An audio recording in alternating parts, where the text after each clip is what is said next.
We have to bring the news. We have to bring the truth to the people. Can't wait any longer on this stuff. I have to bring you the truth. Really quickly, before we do anything, let me make sure everything looks good. Alright, good. That looks good. And then we'll just shoot out our stream.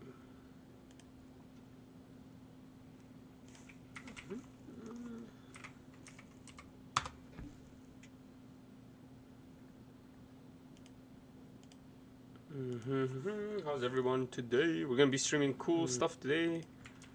Real good information.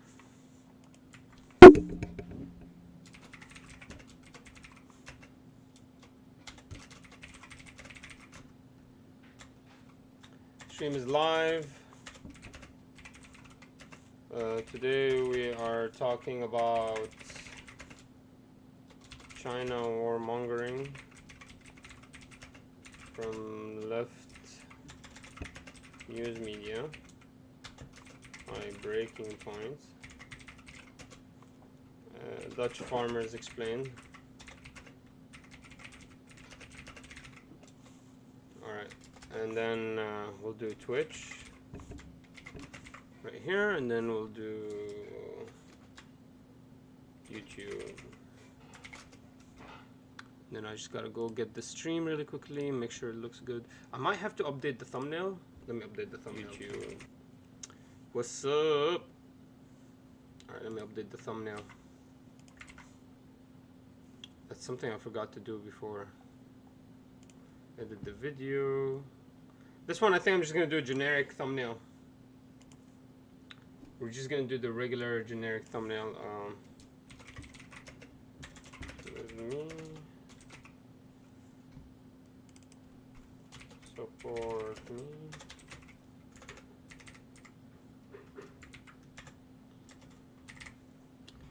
Alright, and we'll upload the picture.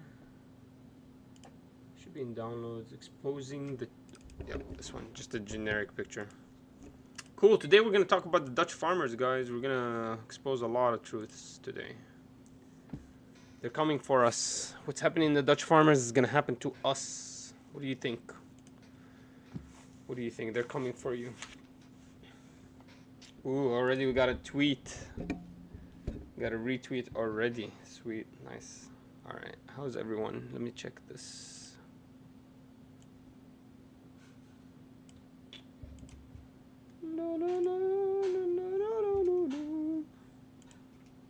Man, nobody liked my video about Nancy Pelosi. Yikes.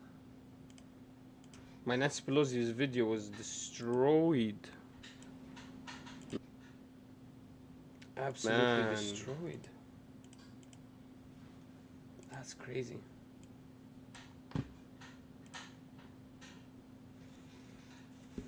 Nobody liked that video. That's crazy. Alright. So I'm gonna get ready here and we'll push out this video. We'll push out this stuff really quickly. Push out. I need to start adding tiles to my Twitch.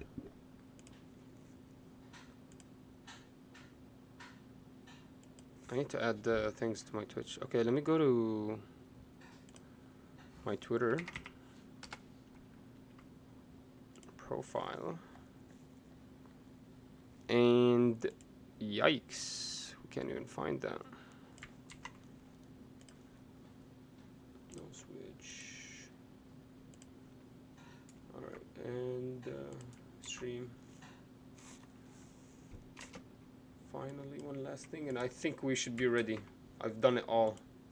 One last thing, and we've done it all. We're ready to push. Yikes! All right, there we are. Good. Yeah, there we are. Good. No, we can get out of there. No worries. All right.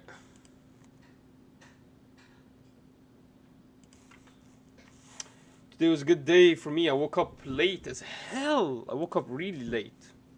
But we pushed through and we were able to get some... We got a bunch of stuff done, to be honest. And we have so much more to do. I might skateboard later today. Might actually skate later today. Yeah, that's fine. And now fries? A little bit more. Thank you. I'm such a fatso. Huh? You don't think so? Alright, we'll do this. We're gonna do this. We're just gonna push, and I need to get out of here, so we'll just finish this. I'm not gonna be able to stream long today. It's gonna be a quick couple of stories, probably an hour or two. What's up, Les Bones? A couple of hours, maybe an hour, maximum 2 hours. I don't think we'll stream more than that. And today we're gonna talk about Dutch farmers.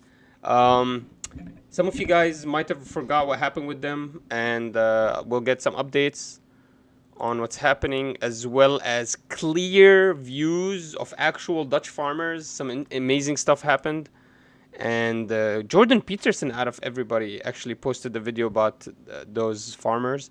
So no wonder they hate Jordan Peterson.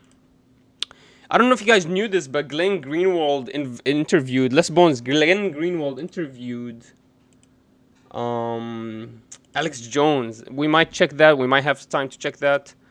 We're going to talk about how U.S. lawmakers are introducing the same bill they used to arm Ukraine, to increase and speed up the arming of Ukraine. They used that same. They're introducing bipartisan legislation from Democrats and Republicans.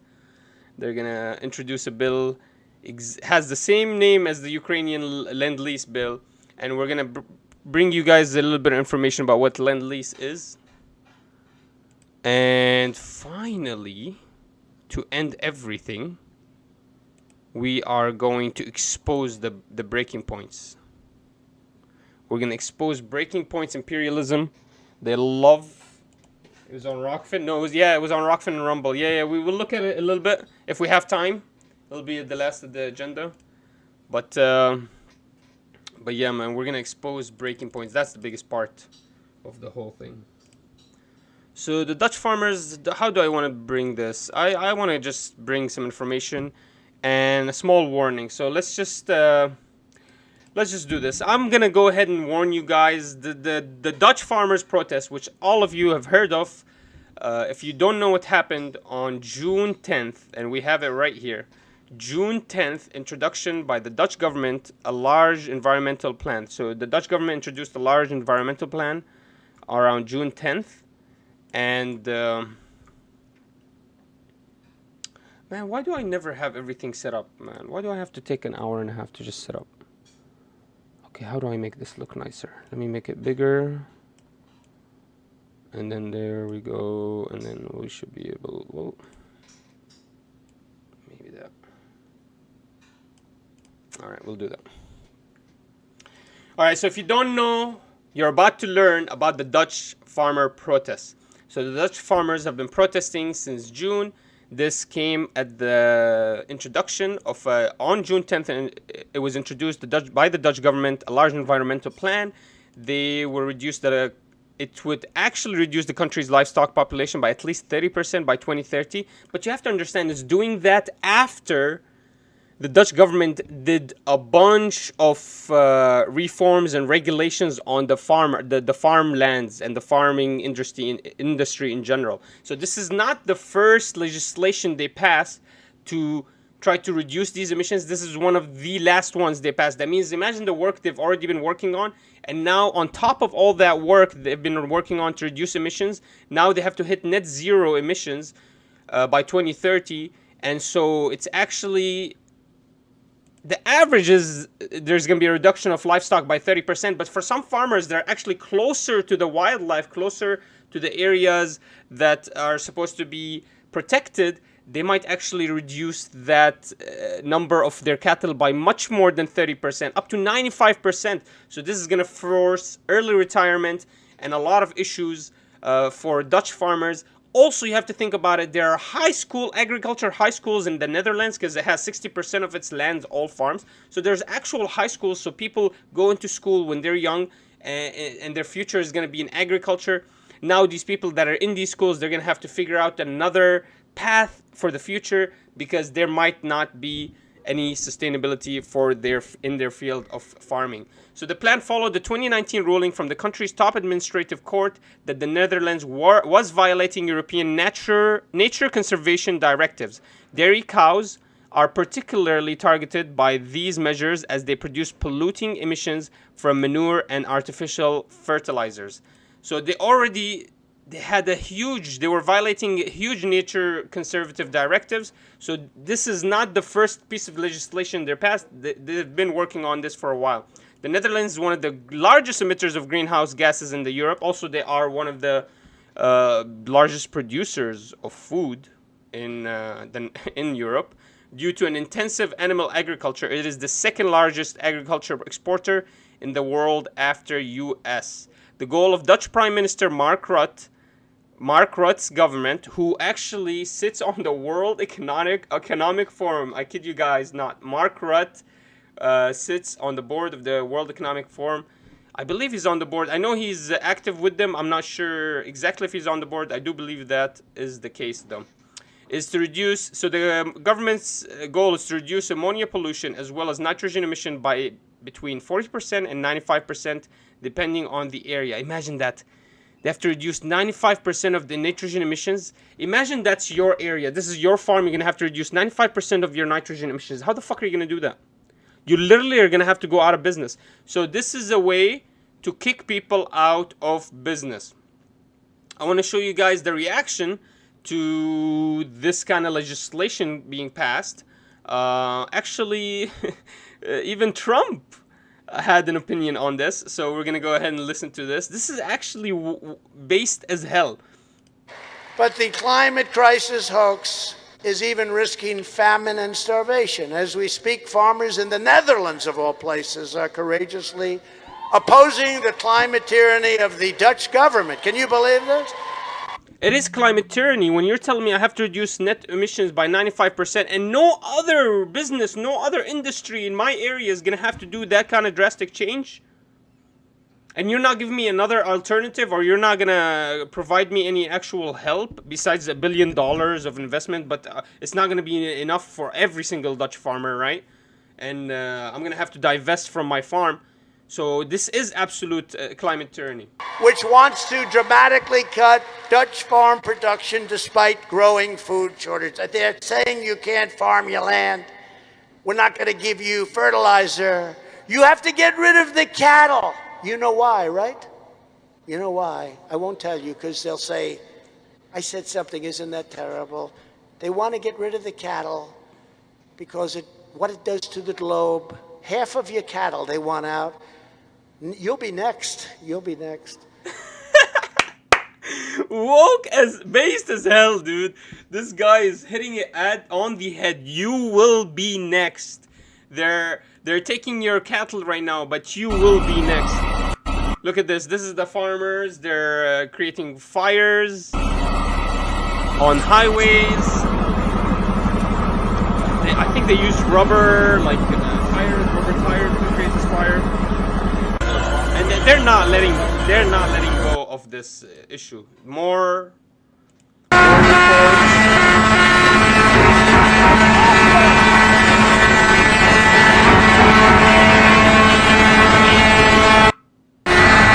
dude, this is absolutely insane. Let's look at more reactions. This is across the globe. Italian farmers. They're rising.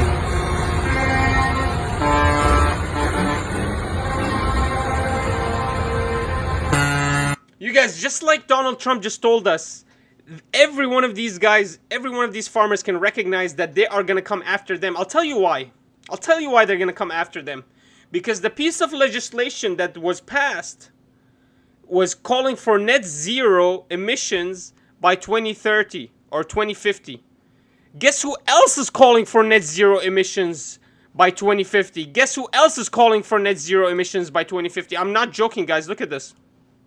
Fact sheet. President Biden sets 2030 greenhouse gas pollution reduction target aimed at creating good-paying union jobs and securing U.S. leadership on clean energy technologies. Listen to this. Building on and benefiting from that foundation, America's 2030 target picks up the pace of emissions reductions in the United States. So they're going to pick up the pace. They're going to start trying to create tension. What's up, Megaddafi? What's up, my guy? So they're gonna try to create tension. No wonder these Italian farmers are protesting, even though it's not happening to them yet.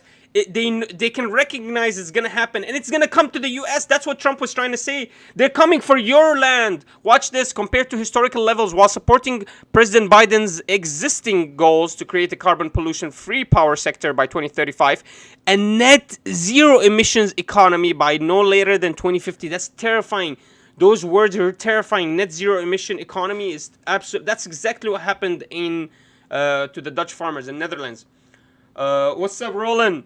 There are multiple paths to reach these goals, and the U.S. federal, state, local, and tribal governments may have many tools available to work with civil societies. So they want to reach a net zero emissions goal, exactly like the Dutch government was trying to reduce their emissions by up to 95% in certain areas.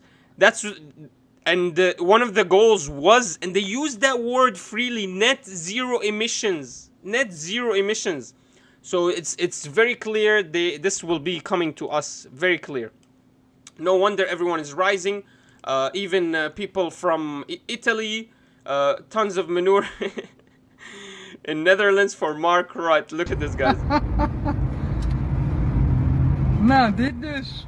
We will see a lot more of these reactions, guys. We will see a lot more. This hasn't even started yet. Yeah, look at all that manure. Yikes. A bunch of hay and manure.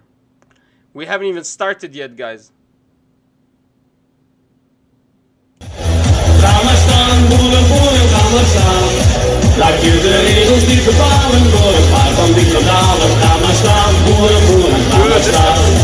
This looks like fun, bro. So you know what's happening, right? Because their movement is actually creating a problem for state officials, and it's exasperating. It's going to different countries now. Italy, Poland, a bunch of other countries, surrounding countries, and I'm sure it will even extract from there as well to the rest of Europe, and maybe even come to the US, because as I showed you earlier, they are going to... We're already seeing it. We just heard about this huge climate finally mansion is helping us. So they're trying to use that as a trick to assert more control. So what do they have now that we're winning? Now that the Dutch farmers are actually winning, what do you guys think they're gonna do? They're gonna label them right-wingers. No joke. Look at this. Europe's right wing piggybacks on Dutch farmer protests. Amazing. So now they're gonna blame the whole protest on the right wing, and now they're gonna do exactly what they did with trucker protesters in Canada. And I'm really worried about that, because now they're labeling the Dutch farmer protesters as right-wingers. At least that they're being helped, and and right-wingers are piggybacking on their agenda, right? So it's very terrifying what's happening, and I have proof that it's gonna come here. I have proof. Already we saw the White House, Biden wanting net zero emissions economy by 2050. I don't know how the fuck he's gonna get there. How the hell is he gonna get there? Where is he gonna go? Where's all the cattle going? Listen to this, guys. The genesis of the scheme was a court ruling from 2019 that said the Dutch government plan for reducing nitrogen emissions violated EU... Damn it, man.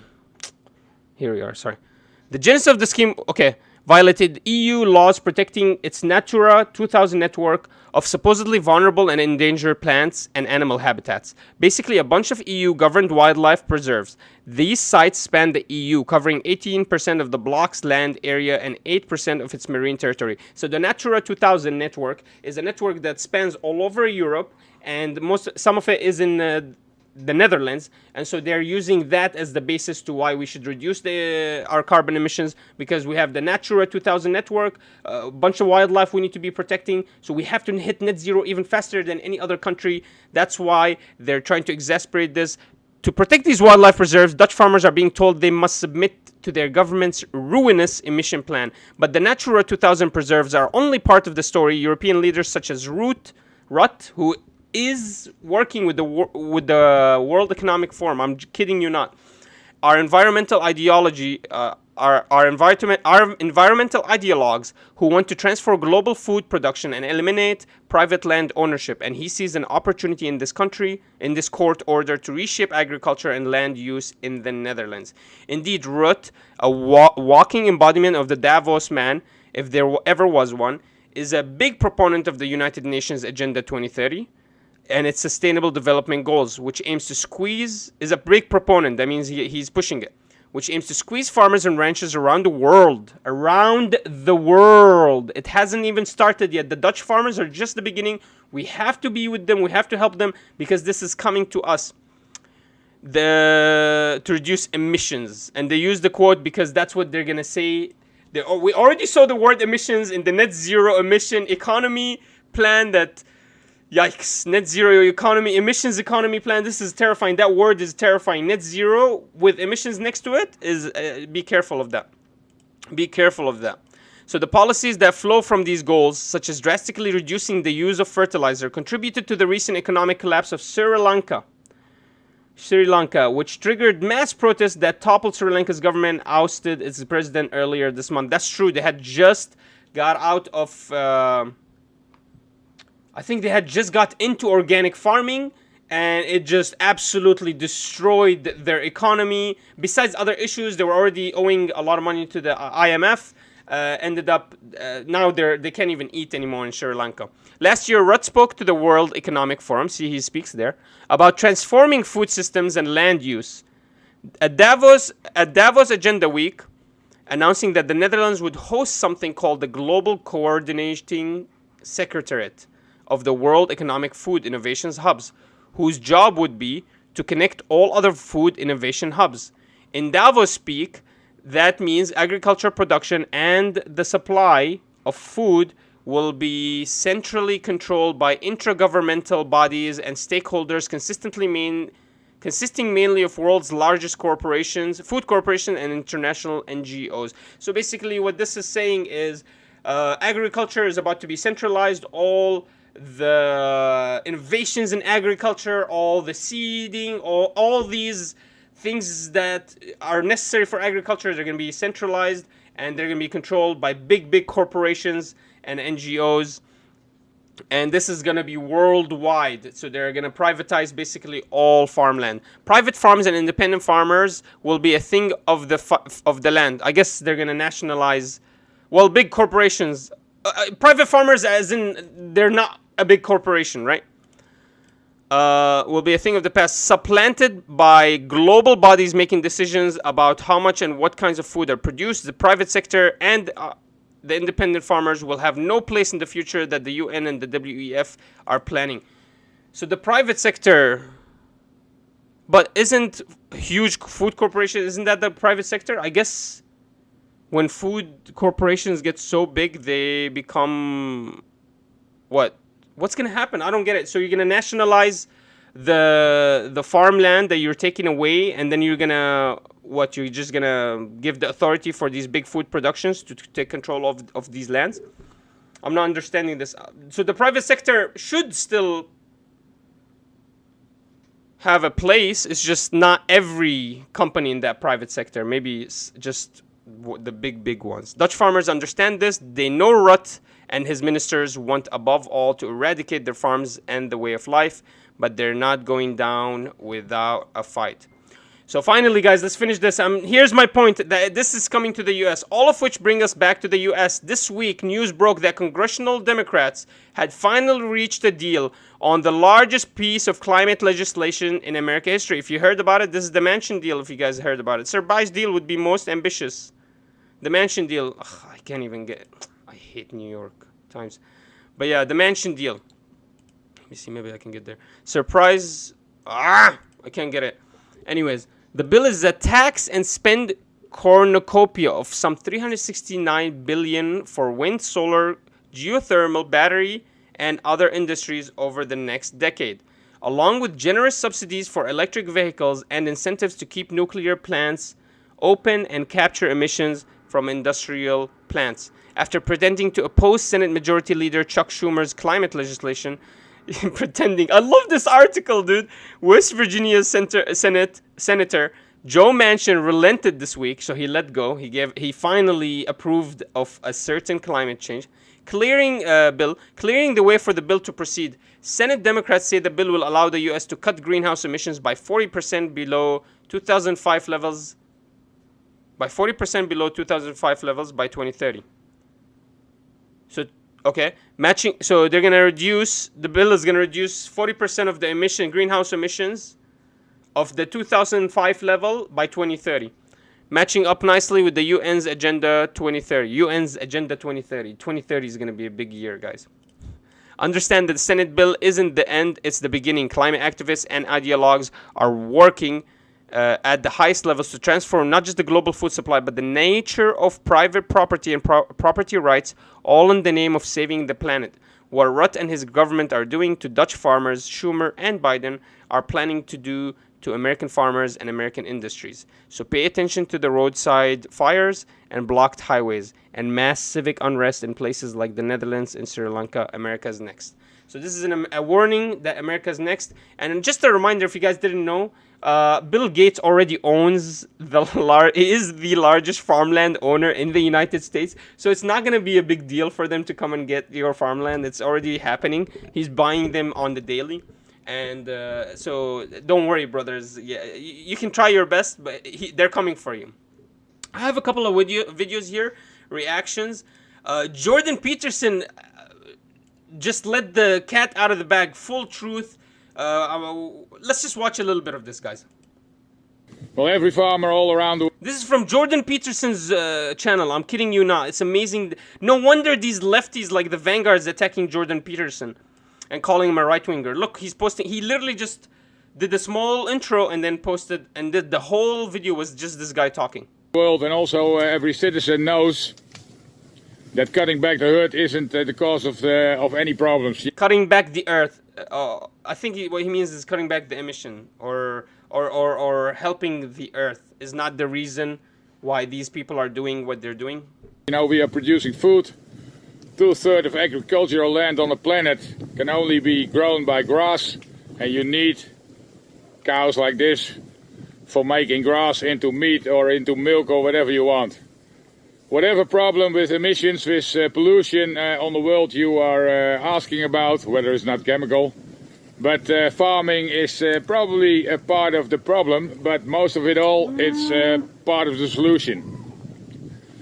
Well, Dutch farmers now are getting angry every day more. Government is not listening, and what we are fearing for is we have to leave our land, and that's also a deeper agenda behind it. A deeper agenda is behind it. He's going to explain to you the agenda. At least this is what the Dutch farmers are understanding and why they're protesting. In Holland, they just want to have farmers' land.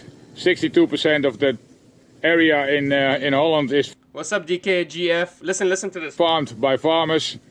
And what they want to do is they want to have the land cheap, so they're making it nature first. And when they have the land in their hands, they can build houses on it. Houses we don't need by Dutch citizens, because average Dutch couple is getting 1.8, 1.9 kids. He's saying they're going to take our land and build houses on them, but why do we need houses? Europe has a negative, like they're having a problem. They're not making enough babies. They're not going to need this many houses. They're going to actually need less. So, but he's going to explain why do they need these houses. So what's the problem of the demand for houses? That we get 100,000 refugees in this country every year. Other than that, the demand for the houses could be for the refugees that they get, because they get up to 100,000 refugees per year. So no wonder they're going to need a place to put these refugees, and that's what he came up with. That's what he thinks they're going to take over his land for. That's why they have to build houses. Well, that's a shortcut of our problems right now. Farmers are getting angry. They're not listened by the government. Every solution we came on with, they don't take it. And what we see right now, when we have to reduce our national herd, when we have to reduce our herds by ourselves, farms will break down. On this moment, when the plan of the government is coming through, probably 30, 40, 50% of the farmers have to fear for their future. That's why we're on the street. That's why we're protesting. That's why the protesters are going harder. And actually, quite happily, all around the world, people start looking at Holland, what's happening there. True. That is true. We have to look at Holland, and what's happening there is coming and is going to trickle right back down to us. They have the same exact goals. You have to understand, United Nations in general, they have an agenda for 2030, and so all these European and Western, all the United Nations states, they're going to use the same agenda. So if this is allowed here in the Dutch lands to take over the farmers' lands, to reduce emissions, what do you think? How are they going to reduce emissions in our areas? They're going to take our cattle. They're going to take your cattle. They're not going to let you use fertilizer. They're going to let you eat crickets. Literally, they're going to feed you crickets, and they're going to tell you to shut the hell up. Because how else are we going to reduce emissions? If they're going to come after the farmland instead of the big businesses that are producing all this fucking pollution, are you serious? You're coming after me, my cattle, and my farm instead of the big polluters? There's no way. This is insane. This is insane. Absolutely insane. So what do you think they're going to do? They're going to cut your cows. And then how are you going to eat? You're going to have to eat crickets. Literally, they're going to feed you bugs. Watch this. Guys, this is an amazing video. I want you guys to watch this because I want you to understand that we can be angry. We have the right to be angry. We should be worried. We should be angry. We shouldn't just be sitting down and letting these people do and whatever the hell they want with our food. We should be rising and we should be protesting 100%. We should be behind these Dutch farmer protesters. Listen to this. She's amazing. She can't believe that people just sit there and take it in the butt. I swear it's amazing to see this this Eastern European lady speak. So listen to this, guys. Even more so than health, I think controlling the food supply. And it's very informative. This is just clear as day. Once the World Economic Forum said you're going to have nothing, once that guy, what's his name, Robert Schlaus or something, he wrote that book, The Great Reset, it's been cleared out ever since. You're going to own nothing, you're going to be happy. So it's amazing. It's clear as day. Everyone can see it. But still, that agenda is working. I don't know how the hell it's working when everybody can see it. It's just that we have pussified men. We have pussified men that won't do anything. They literally will go hungry and they decide to go work harder in a company rather than stand up and try to take over and make sure that their families are fed. It's insane. It's insane. Like no wonder these people are actually surprised that they're just taking our food and land and everything. Look at this. Is probably the best way that you control people. If you control when and what they can eat. You know, if you have food shortages, the first thing that comes to mind is that there will be riots. This girl's a legal philosopher. Listen to this. Suppose that the state will then come in and say, oh, we need to prevent those. So we need equal distribution of food. And they never lay the blame with themselves, of course, even though they are the ones that are cutting the cattle farms. They're the ones that are taking our farmers' land away. No, instead, they'll say it's Putin doing this all to us. It's climate change that is causing the crops to go bad. And remember, guys, they're always going to come from a position that they're going to come to save your life, save you, and secure you. Oh, by the way, you ordinary man, you civilian, you have to pay for it and you have to give up your rights. And if you notice, that's exactly what they did during COVID. And you have to... So we can just assume that was the beginning of the agenda. We could just assume that. Eat crickets from now on, and you have to stay in your room, and you just have to up and say exactly what we want you to say. That's amazing! It's so clear! It's clear as day. These governments are trying to actually take your autonomy away from you, your human autonomy away from you. It's amazing that it's clear as day there. It's on TV. The only TV that doesn't broadcast this is American TV. All European channels, they broadcast this. No wonder they're crazy over there and they're like protesting like insane. Not just is their economy collapsing, they're actually forcing them out of their jobs, and it's insane what's happening there. I'm so worried about Europe. We need to keep an eye on Europe. But they're woke as hell. They're not being played around like we are. Do you think people are They're not propagandized basically like us. gonna put up with that? I mean, the thing. Do you think people will put up with that? This is a good question. Are we gonna put up with this? Are we gonna let Bill Gates literally buy up all the farmland? Is this what we're just gonna let him? Is this we're just gonna work for Bill Gates instead of own our own farms? Like, what the hell? Are you guys serious? So let's see what her answer is. About politics, you and I have talked about freedom of speech and freedom of religion and freedom of. They can all seem pretty abstract to people unless you're actively involved in political debate. But food is about as basic as it gets. Do you think people are really going to put up with being told you can't have roast beef, you got to eat crickets?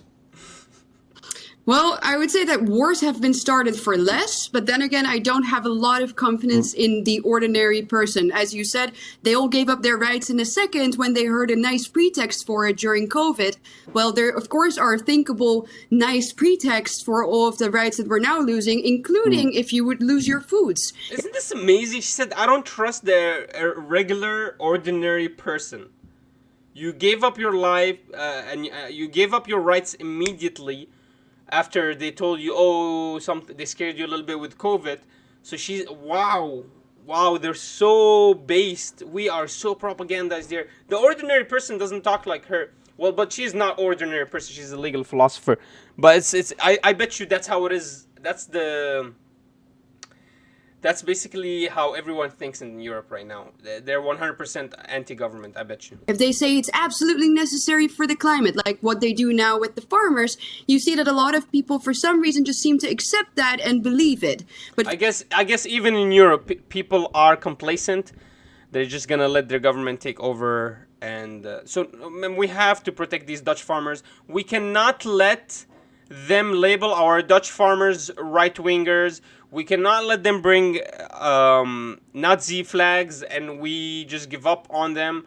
We have to protect our Dutch farmers, man. We have to protect all our farmers, actually. So make sure you guys get ready, because they're going to start smearing these people. They're going to start smearing them as right-wingers, and they're going to start trying to get rid of them and get rid of the support they're getting from everyone around them. Just remember, guys, Bill Gates... Look how fucking nerd he looks. How does this little nerd own everything? What the hell, dude? So we're against Bill Gates. We're not against each other. Remember that, guys. Anyways, it's terrifying what's going to happen in the future. I hope we don't get to eat crickets, but things are happening. Things are changing. We need to protect ourselves. We really do. The governments are after us, boys. The governments are literally after us. They want to feed us crickets. They want us to eat crickets. And they want to take all your farmland. They want to build houses on it. I don't even understand the story. I'm not going to even lie. How can you tell Dutch farmers to stop? That means we don't have food crisis, right? That means there is no food crisis. How can you tell them to stop fucking making food? I guess... if I learned anything about Europe, is they don't think ahead in any fucking way whatsoever. Whatsoever. They just ban Russian oil before they find fucking ways to get more. They just ban energy from certain locations, and they start sanctioning Russia just because America said so. And they don't even know where the hell they're going to get this resource from. They just start banning. It's insane. They have no... like oversight or vision at all. It's amazing, these European governmental officials. They're just bought and paid for by America. But I think the most important part of the story is that it's coming here, and we're actually seeing this happening with the climate. They're making a big deal about climate change. Oh, finally, Joe Manchin is gonna allow us to do some climate change. Help! Thank God. Thank God for Joe Manchin. Thank God for Joe. Joe is going to save our lives. Alright, let me get this story ready and we'll jump right in. We have one more story. We have a couple of stories, actually. I might do... This one will be fun. We're going to learn something new today. We're going to learn some history. And then I think I want to Okay, before we look at Glenn Greenwald, we have to expose breaking points. We have to, and then we'll see what we're gonna do. All right.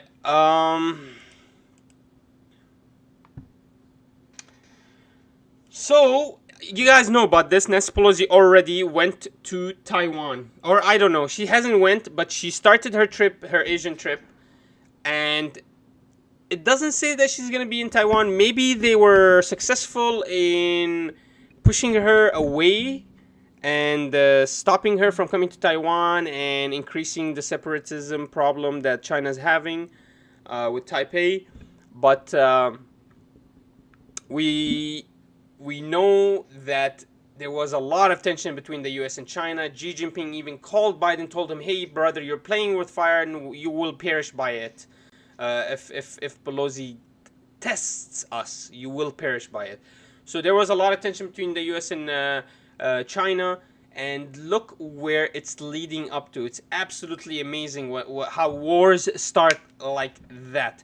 Immediately, lawmakers in the U.S. introduce a bill to arm Taiwan.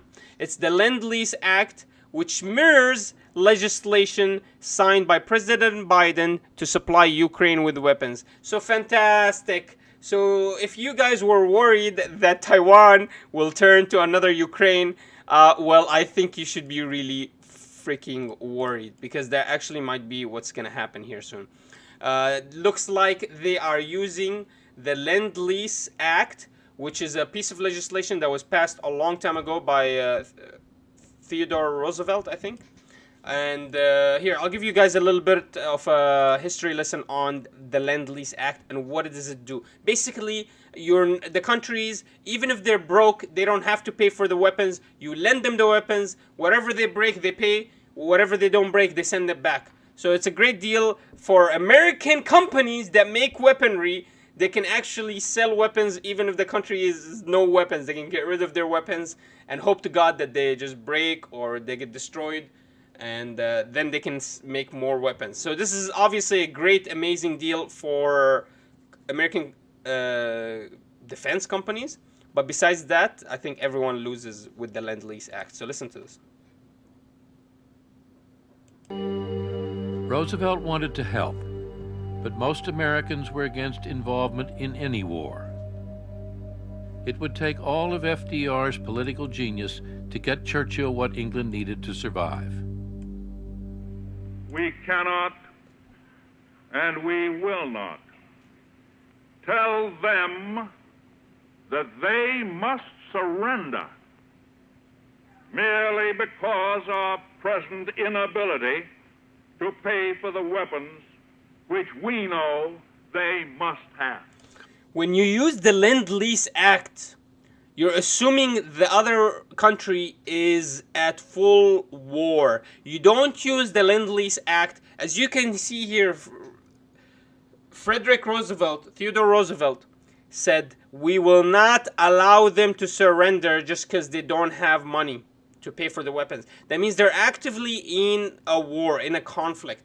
So when U.S. law officials introduce bills like the Lend Lease Act, it's a signal to China telling them, get ready, there is going to be conflict in Taiwan. That's 100% what this is saying, because they don't allow this act to be enacted except in times of war.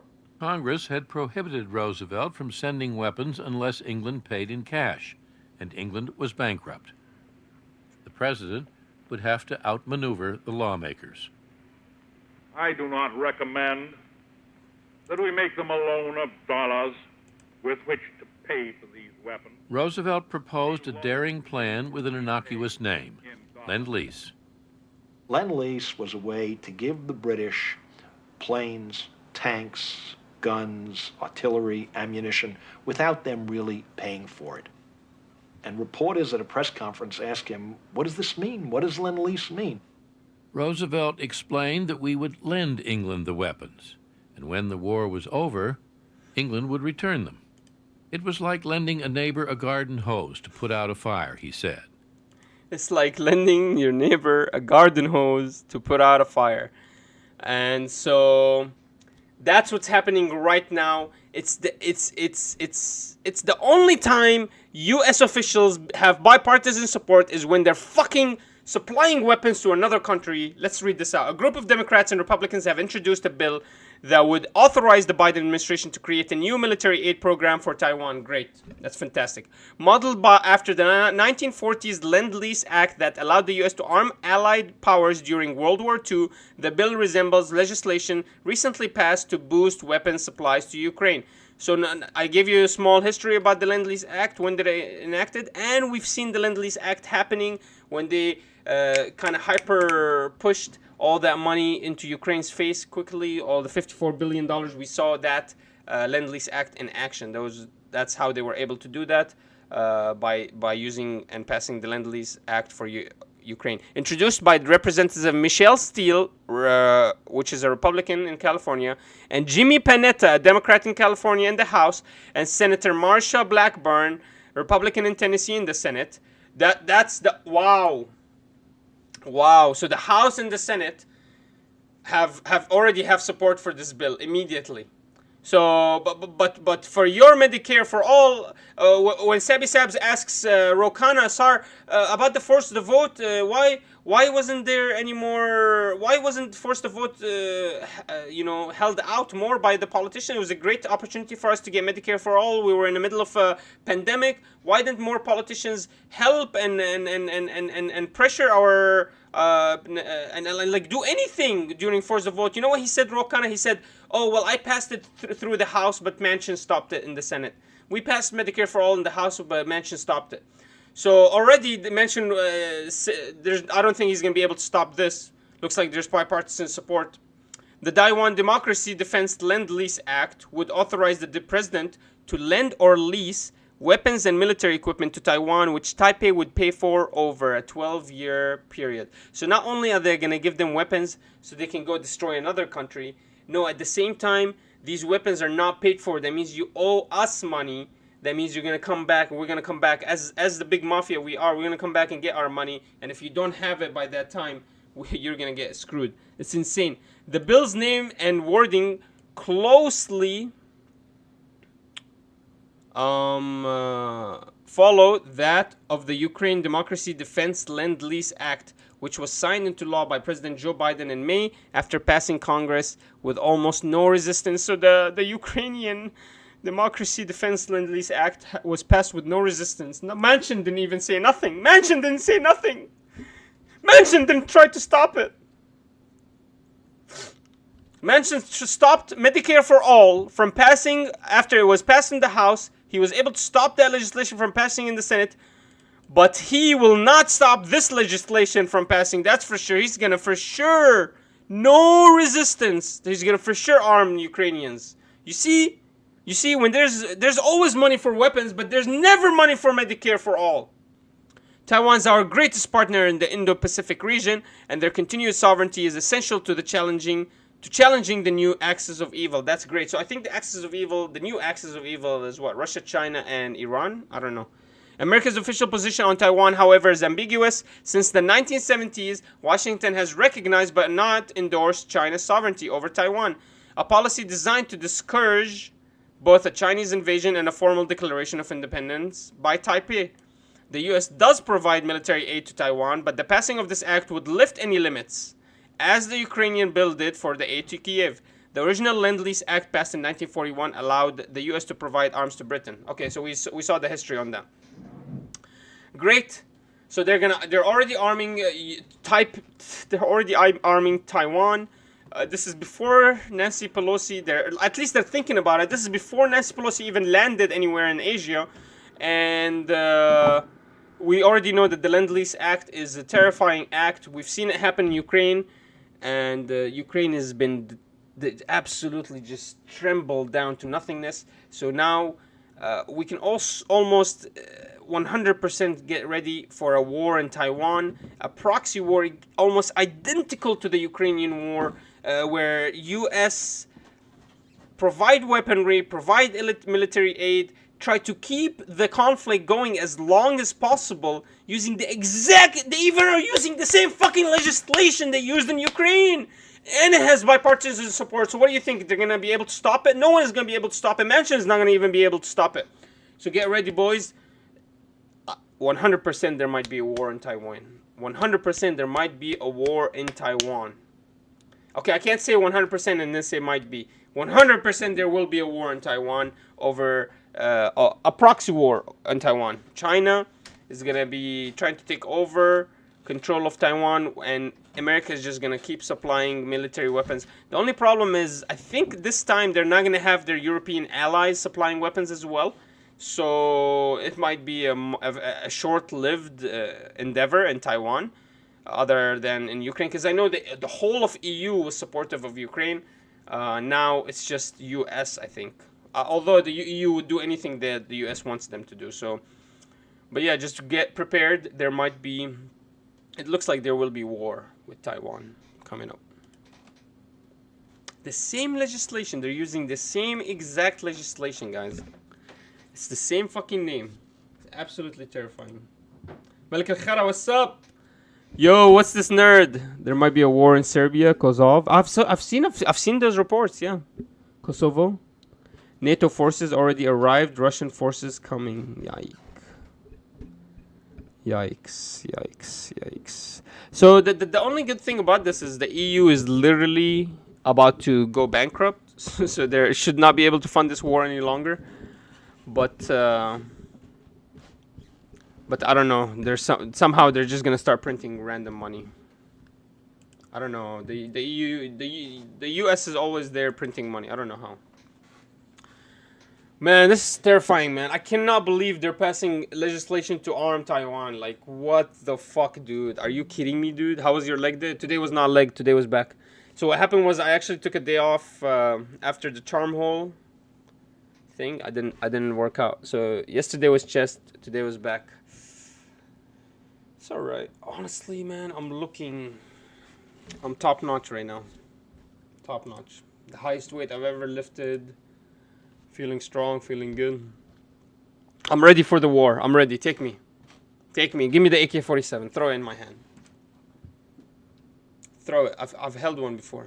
I know how to use them. I'm ready.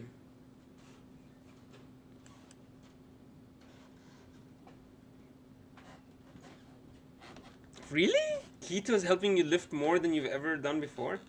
Dude, so everyone talking about that carnivorous diet. Interesting. Yeah, I see a lot of people say really good thing about carnivorous diets. I hit my goal weight today. What was it?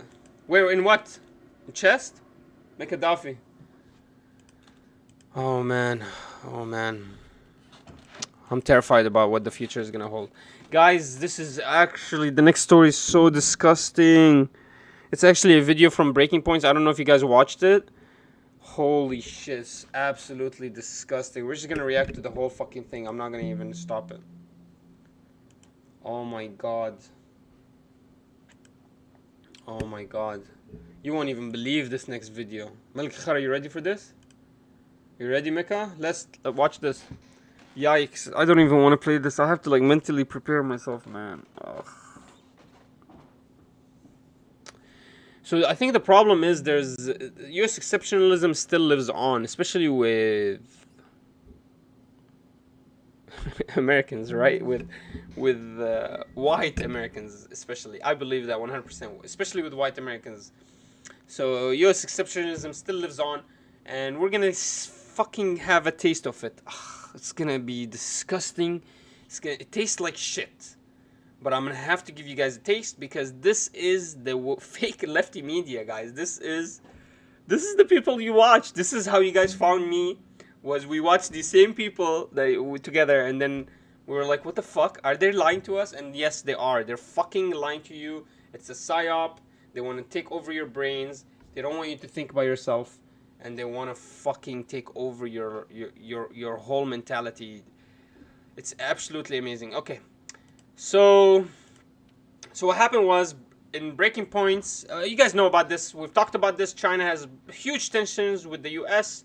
So Breaking Points decided to make a video, but I think just to not expose themselves, Cigar and Crystal, they went ahead and got, who is this guy?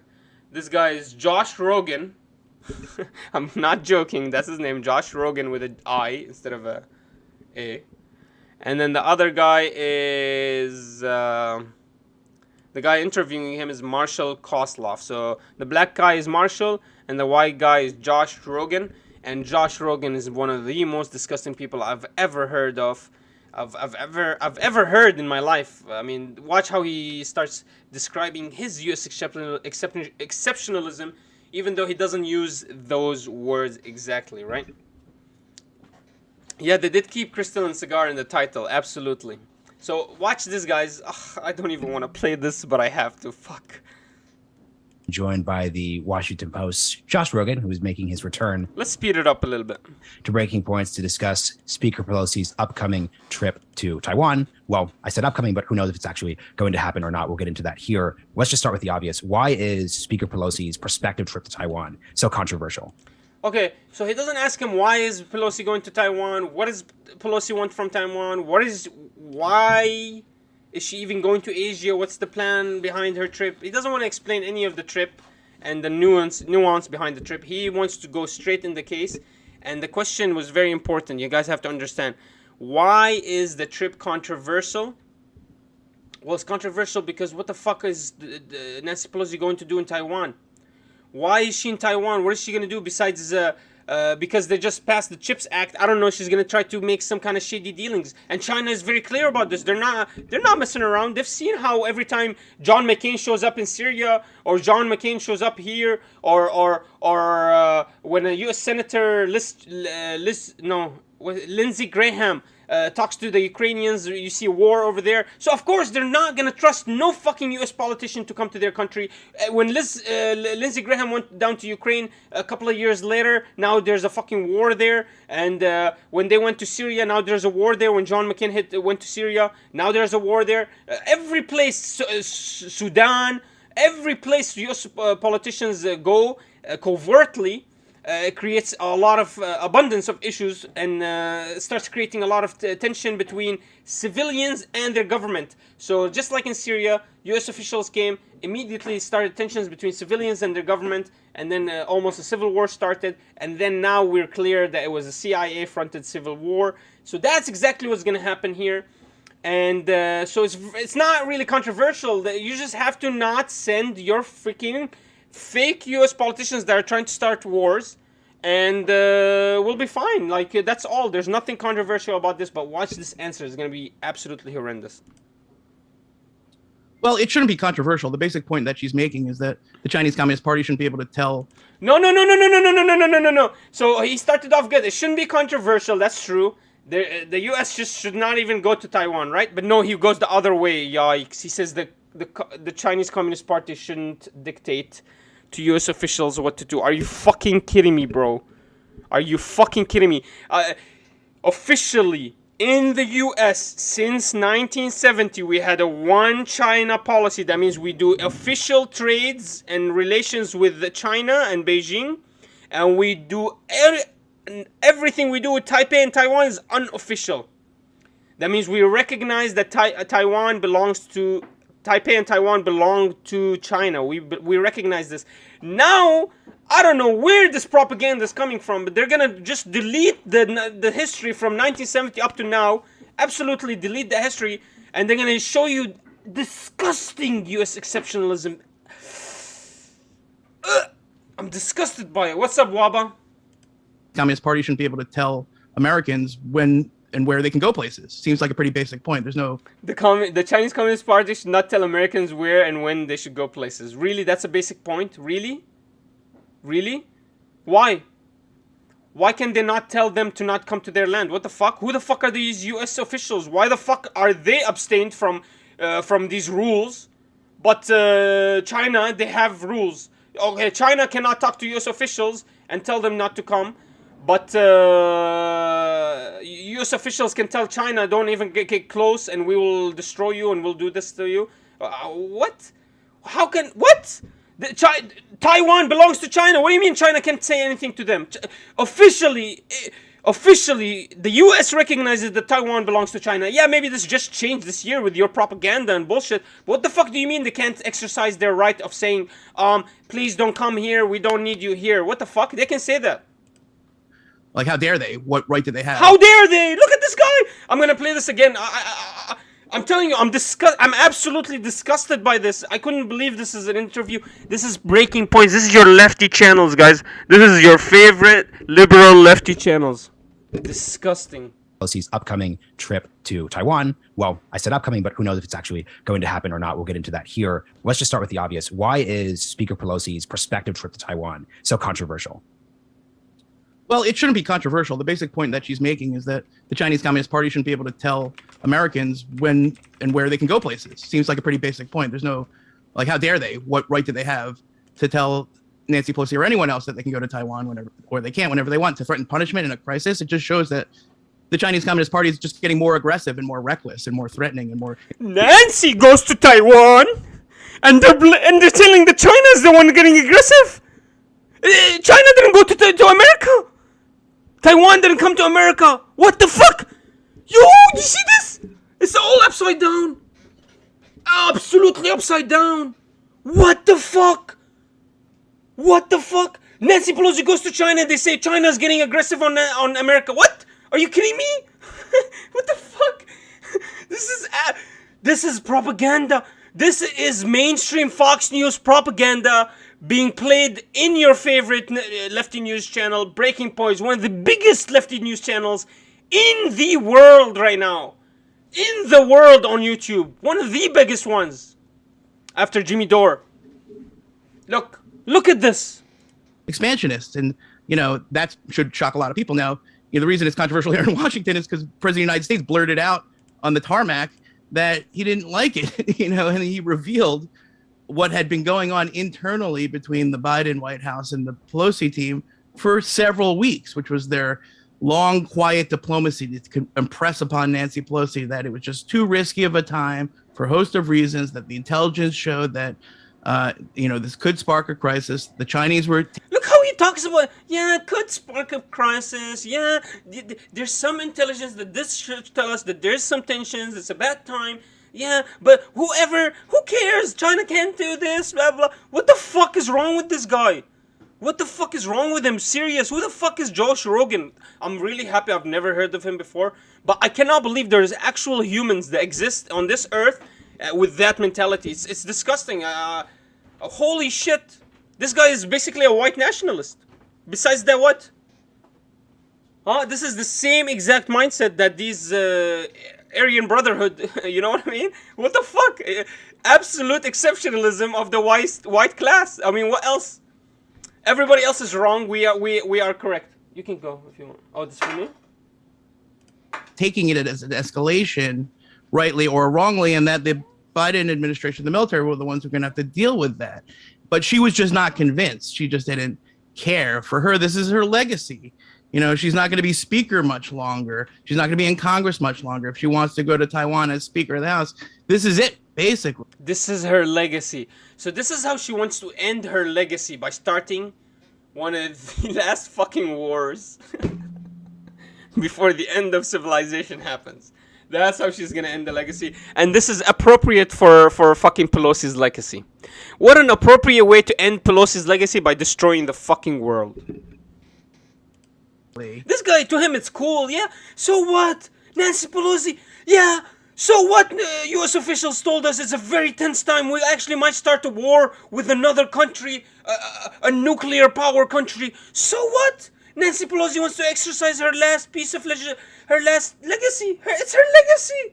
It's her last legacy. It doesn't matter what the official statement on U.S. politics or Chinese politics or who cares? No, it doesn't matter. What matters the most is that Pelosi, this is her last piece of legacy that she has to keep up with. So what? She wants to go to Taiwan and talk as the Speaker of the House. So what? Let her do it. It's her legacy. This is the last piece she has. Let her do it. Doesn't matter if she's going to start a war. I really don't care, because she's going to leave anyway. She's going to die soon. So might as well let her have fun. This fucking guy is fucking insane. Absolutely insane. So, and by the way, his arguments fucking suck. You know, he's not proving why China doesn't have the voice, because China literally owns. It's a one China policy. That's a risk that she's willing to take. It's just not a risk that It's a risk she's willing to take. the White House. So he understands that there's a risk. So he understands that there is actually a risk, but it's a risk she's willing to take. And if Nancy Pelosi is willing to take this, who am I to say no to her? I'm just a little pussified little bitch, man, muffin man. I love my muffins. Look how fucking fat he is. He loves. I bet you he never met a muffin he never loved, never fell in love with. I bet you. And so this motherfucking fat ass doesn't understand why China would want Pelosi not to come to Taiwan, even though other U.S. state officials and even the President of the United States said there are some concerns. To him, it's what? Who cares? Pelosi is doing her legacy. She's leaving her legacy, and she wants to go speak there. Who the fuck cares? It doesn't matter. She might bring me some candy too. I'm okay with that. As long as she brings me some candy, Taiwanese candy, I'm okay with that. Is willing to take, and there's the rub. Can you speak to the history of U.S. elected officials engaging with Taiwan? So, for example, like President Trump, very controversially. Let's speak about the history of Taiwan. Oh my God! Watch the propaganda. Called the Taiwanese, like after he was elected, the CCP did not like that. Just speak to the history there. I know pre-Speaker Gingrich visited Taiwan. Like, what's the history there? Can you believe Marshall had no issue with what he just heard? Look at this baby-faced face. Look at what is such a cute little baby face. This guy loves U.S. imperialism. Can you believe that? Not one word. It's like, wait, but so the president doesn't want it. Xi Jinping, the president of the other country, doesn't want it. The U.S. state officials and Pentagon is telling you it might create an issue, like a political, huge destructive issue. But you're like, fuck it. As long as Nancy Pelosi gets me some candy, Taiwanese candy, I'm okay with it. As long as she goes and comes right back, because it's her legacy. It's the last thing she wants to do. So let her do it. Who cares, you know? And so what if it starts a world war? Who the fuck cares? As long as I get my candy. And this baby face, he's not even scared. This baby face is gonna stand in war? How? How are you gonna stand up there, bro? You're gonna be the first one out, babyface. I'm gonna call this guy babyface, bro. What if she brings you ice cream? Oh, that's true. She'll probably bring some ice cream. She brought. Right. Well, that's true. Nancy Pelosi will bring us ice cream, not candy. Congressional delegations have been going to Taiwan for. So this is the history of Taiwan. Decades, and there's a typical playbook: the Chinese Communist Party bitches and moans, and then. Okay, well, can you explain to me why does the Communist Party bitch and moan every time a congressional delegation shows up at Taiwan for the past decade? Can you explain to me why? Is it possible because there is a fucking official law on the land, and the official way that we describe Taiwan and China's policy as the one China policy? That means China literally owns the land that Taiwan is on. So no wonder they bitch and moan. This guy is acting like they have no right. It's so weird. This guy's just propagandizing you, absolutely lying in your face. And this is the lefty media. Imagine me, I bring on like a Fox News guy, and this is talking to you about the Dutch farmers. I'm gonna bring you guys Fox News to explain to you Dutch farmers. This is it. They back down and everyone goes on with their lives. Now, yes, Speaker Gingrich was the first and so far the only House Speaker to go. Didn't he just say, well, congressional delegations go there all the time? Then he's like, well, of course, there's only been one. And after that, nothing ever happened. But at that time, he was in the opposition. And so it couldn't really be seen as a U.S. government action per se, rightly or wrongly. And the difference now with Speaker Pelosi is that the Chinese can't understand. They really don't believe us when we say that, like, the President of the United States can't tell his speaker from his own party not to do something he doesn't want him he doesn't want her to do. They don't get that in their system. If you defy the president, you die. You go to. Okay, so isn't that a little scary though, that to have a system that we have as the president of the United States has no control over the rest of his party? Isn't that a fucking terrified system for you guys? That just because she has control of the house, he has no way to even negotiate stopping a war. Isn't that terrifying to you guys? I actually like the Chinese system much better. That if they feel like there's any tension in legislation or in any visit or in any kind of thing happening, they're able to say no immediately. Whereas in the US, we actually have no power over our state official speakers to do anything against what they tell us they want to do. Can you believe that? Can you believe that even the United States president has no control or power over Pelosi in any way? But he can't even try to stop a war. She can even, if she wants to, like we just have to hope to God that Pelosi is doing, is good faith. That's basically what it is. We gotta hope, and we are electing these officials, but these elections are all being rigged. So we know that all our officials are fucking like the ones we don't want. We keep having to vote for lessers of two evils. So these elected officials, we don't even trust ourselves, the people, let alone our president has to trust them, and now he can't even stop them from doing something wrong. I guess this is a democracy. I don't know, but to me, I feel safer being able to have a little bit of control over my fucking government as an actual president, instead of just letting my government run wild and then they fucking come and kick me out. But I get it. This is how Nancy Pelosi, like, she can introduce things of impeachment and stuff like that. But come on, we can't even discuss like geopolitical issues. Like, what the fuck? Why are you even on a plane to Taiwan? Maybe the U.S. President can't discuss anything that has to do with the U.S. Laws with the speaker, but he can't even stop her from leaving the country to another country and start a war. That's even with all this tension, he even doesn't like it, but he has no power. He can't do anything. So it's a very interesting system that we have here in the U.S. And let's keep going. Jail, your whole family is done forever. So they look at that and they're like, oh, the Biden White House must be screwing with us. And from Pelosi's perspective, it's just like, oh no, this is a thing that we should be able to do. And why should you be able to do? Why should you be able to go to Taiwan? Till now, he doesn't explain it to you. He just has in his mind, he's hoping that you've been propagandized. You've said you've reiterated the national anthem enough times that you're 100% propagandized about U.S. exceptionalism. He doesn't even have to explain to you why Nancy Pelosi wants to come to Taiwan. There is no fucking reason. His only reason is that she's finishing her legacy and that she wants to go speak in Taiwan. If that's what she wants to do, she can fucking do it. I don't give a fuck. And to him, that's all he needs. It doesn't matter if it's gonna start a war. The U.S. president can't stop her. Nothing. We can't do anything. We'll just let everything go fall back. You see, and we're nihilistic. We're the nihilistic people that we're trying to actually put real people, real fucking people that we actually elected that aren't forced in our throats. But no, we're the nihilists. But he doesn't give a fuck. He completely surrenders, as he's the man, and he's completely surrendered to Nancy Pelosi maybe murdering his whole family if she starts a war. But he surrendered to it. It doesn't matter to him because it's Nancy Pelosi's legacy, and he has no ability to do anything. I mean, he doesn't care, actually. I don't think he cares. I did a sort of a... I don't think he cares if this starts a war. I really don't. An instinct to defend the prerogative of the legislative branch and all of that.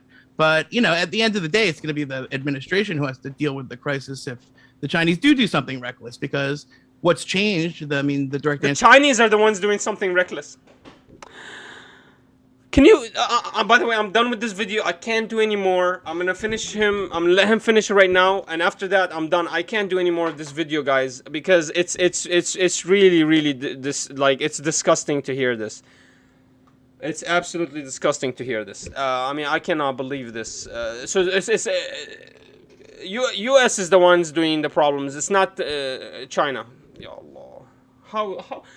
When you have U.S. exceptionalism, when you're an Aryan, white-blooded U.S. citizen, of course, everywhere else is nothing compared to you. You are the right. You are the truth.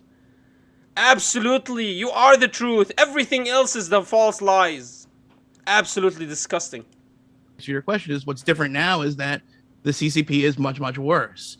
And there are people inside that leadership who would love a crisis. And by the way, they're punishment wouldn't necessarily come down on us. It's not really about them shooting Nancy Pelosi out of the sky. It's about them punishing Taiwan, because they always go after the weaker party. And that could be a range of military and economic pressures that the Taiwanese are going to have to deal with through no fault of their own. So I think there is legitimate risk here, and there is a discussion to be had. I would say the Taiwanese have a small fault allowing Nancy Pelosi to come, knowing that the governor or the governance is not going to be okay with that. Or after threats from the governance, you're still going to allow her to come. Well, I mean, what else? What are we going to say? She's not coming to bring you money. She's not bringing food or candies or ice cream. She's coming to take them from you. She's not bringing you nothing. So why are you allowing her in? You're literally losing. You're literally losing by getting there, by having her there. And you're just going to lose even more. So why are you allowing her to go? Me, if I was sitting at home, and I have a friend that just takes from me every time he comes over. He just is like, hey man, can I get a couple of dollars? Can I get a couple of dollars? And then I'm like, okay man, you know what? That's fine. I'll give you a couple of dollars. And then the fucking guy comes back, tells me, hey Manar, those couple of dollars weren't enough. Why don't you give me the $100 in your mom's bag? So I go to my mom, like, hey, mommy, he wants your $100. Mommy says, no, I can't give him $100. Why the fuck are you giving him $100? I go back to the guy. I'm like, hey, man, I can't give you the $100. The guy tells me, hey, why don't you just take it and give it to me, and we'll be happy. We'll be happy family. This is the end of my legacy. This is my last day today at the job. So I just go and I steal my $100 from my mom, and I give it to him. Of course I'm going to get repercussions. Of course I'm going to get punched in the face by my mom. She's going to punch me. And then she's going to go down to the street and go get the fucking $100 from that little dumbass kid. Yeah, she's going to do that. But first she's going to punch me. So just because Taiwan is going to get some issues happening to it, doesn't mean that the U.S. is not going to taste a little bit of problems too. Be careful, man. Be fucking careful. Wow, that was a long analogy. That was a fucking long analogy. Bro, I'm so disgusted. I really don't think I can finish this. I really don't think I can finish this.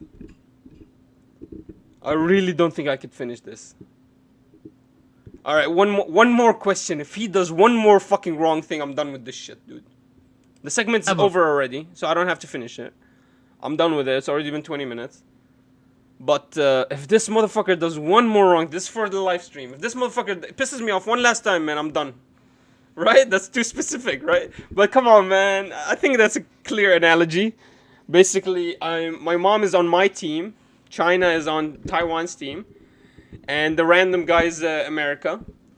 And America is trying to steal and take from me. And mommy told me no. And my dumbass still let it happen. And of course I'm going to get punished. What the fuck? Mommy said no. But okay, one more question. If he gets one fucking thing wrong, if he hurts me, you can turn it on. You can turn it on, dude. If he does one thing that I'm pissed, if he pisses me off one more time, I'm done with this. Cost and benefits. But if you're Nancy Pelosi, you're thinking, well, I want to be in my, I envision myself as some sort of like leader on U.S.-China relations, and that means I have to show up in Taiwan. It's going to be so important. Then none of those calculations are going to stop her. Yeah, this is so interesting because a million different questions come up. So I read your piece. We'll link to it. Yeah, a million questions do come up. In the show notes, obviously. Guys, this is amazing how disgusting these U.S. imperialists are. But you asked a couple relevant questions. So a huge question here is just this: is China bluffing? Question. A little earlier in this interview, you pointed out they routinely will bluster and say things like that. But one could easily say, before 1914, there was all sorts of bluster, and then finally something big just happened. So how do we weigh the track record of these situations not escalating versus the risk of something finally escalating at that last second? So the question is, you've said China bluffs. We know China bluffs. They've bluffed before. How do we know they're bluffing this time or not? Is probably what... Basically, that's his question, right? I mean, why do you need to know? Why do you need to know if China's bluffing or not? That means you are doing brinkmanship. This is brinkmanship kind of policies where you're like, okay, we're going to try to hurt this guy Hopefully he doesn't destroy us, but we're just gonna destroy him. It's fucking absolute brinkmanship. Why do you even want to know about this kind of fucking policy? Why can't it be a win-win situation? Why does somebody have to lose? Why is China even bluffing? Why do you think China's even bluffing? Why isn't the threat real? And you just listen to the threat and you're like, okay, there is a threat. Let's just try to be diplomatic about this and move from another, geopolitical zone. Come from another zone. Instead, they're bluffing. Don't worry, guys. They're bluffing. Just fucking send Pelosi out there. They're bluffing. You know what?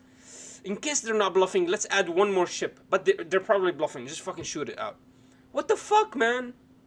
Let's add one more ship to follow Pelosi. Just in case they're not bluffing. What the fuck, man? Why do you even want to know? Why do you have to find out if they're bluffing or not? They're really pushing the envelope to the last second. No wonder these governments, they're like, what the fuck is the US doing in our land? No wonder Syria couldn't stop the CIA, because the fucking government comes into your land. You're like, what the hell are they doing there? They're not allowed there. You tell them you're not allowed there. And they don't give a fuck. They're still gonna show up. They're like, no way, this motherfucker's bluffing. No way he can stop us. Anyways, fuck it. We'll just do whatever we want. No wonder they start coups and problems. Because the actual governments tell them, hey, US, you're not allowed in here. You're not allowed to come in here. Hello, don't come in here. Please don't show up. Lindsey Graham, go back home. We don't want you in Ukraine. Still, he shows up. No wonder. Now it makes sense to me. Because then they're like, oh, no, don't worry. Ukrainians are bluffing. There's no way they're going to punch or attack Lindsey Graham, or they're going to drop his ship down or his flying plane. That makes so much sense to me. That no wonder they always think people are bluffing, because all the governments keep telling them, stop, don't come to me, don't come to me. And they think all the governments are bluffing. That makes total sense to me now. Now that's what US policy is to fucking put so much pressure on every country that they actually have to, basically tell you, get the fuck off of us or we're gonna punch you, and then you act like and then you just kind of call the bluff, and after that you own their whole resources. You get me? That's how they do it. Right. I think the best way to think about it is this, the situation is escalating, okay? Because of what the Beijing is doing. They're constantly escalating. Wait, what? Beijing is the reason? I'm done with this video. I'm not gonna do this. He just said that China is asking you not to bring. So Pelosi still is gonna go to Taiwan. Then he's like, oh, there's a little bit of tension, but it's because of what Beijing is doing. Not because of what Pelosi's still saying. Xi Jinping calls Biden and tells him, hey, hello, please don't come to Taiwan. We don't want you here. The ice cream, we'll send it to you from far away for free on me. Just don't fucking bring the ugly bitch over here. She fucking stinks up the whole place. Nobody likes her. She's a fucking bitch. Get her out of here, man. Nobody wants her here. Fucking Biden hangs up. He's like, no worries, sir. Yes, sir. Yes, sir. And then this motherfucker's like, oh, well, Beijing is, there is a little bit of tension, but it's all Beijing's fault. It's all Beijing's fault. It's not that Nancy Pelosi literally doesn't give a fuck about the threats of Xi Jinping, or that Biden himself can't even stop Pelosi from going on this trip. No. This is all Beijing's fault.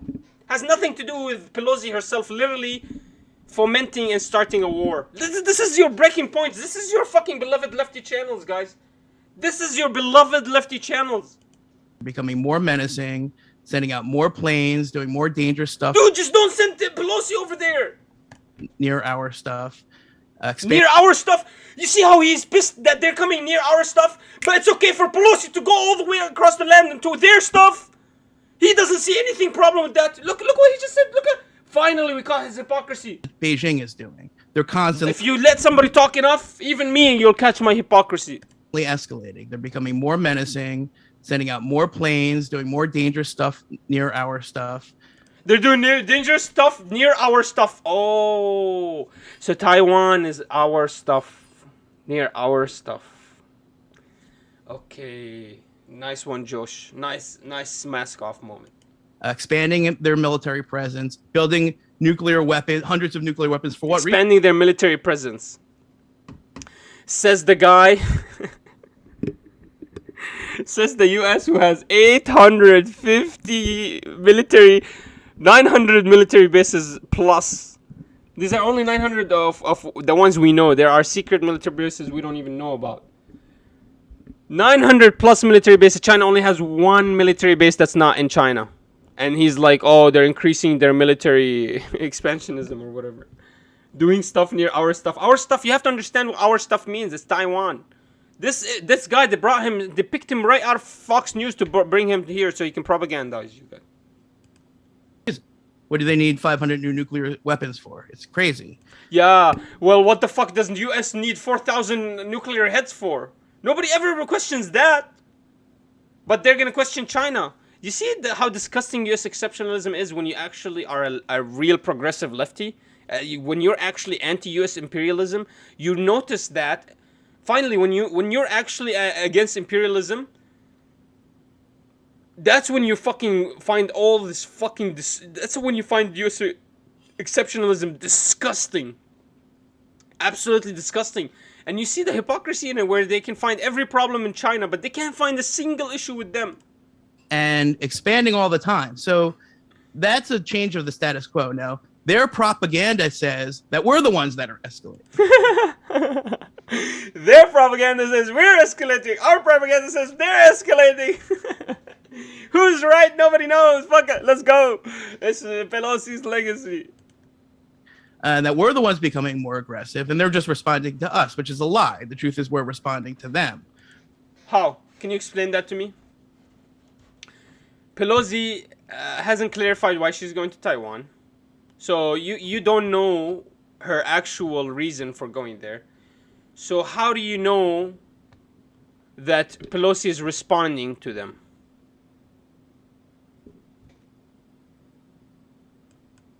It's a change of the status quo. Now, their propaganda says that we're the ones that are escalating. That we're the ones becoming more aggressive, and they're just responding to us, which is a lie. The truth is we're responding to them.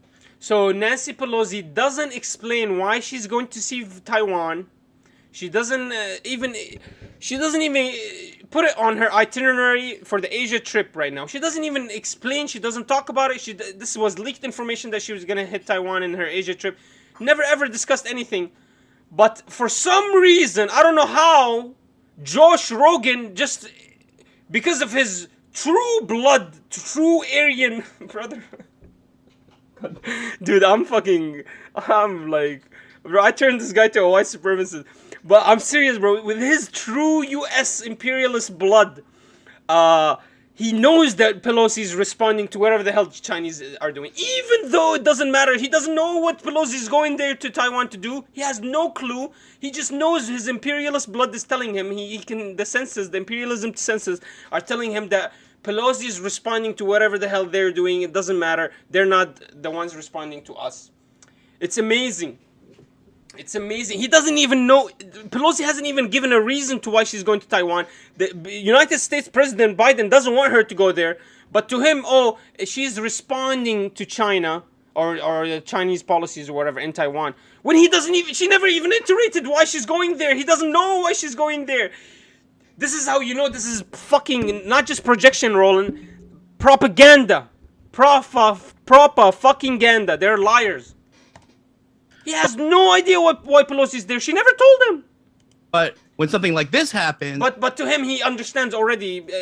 U.S. imperialism, exceptionalism equals to we're responding to them.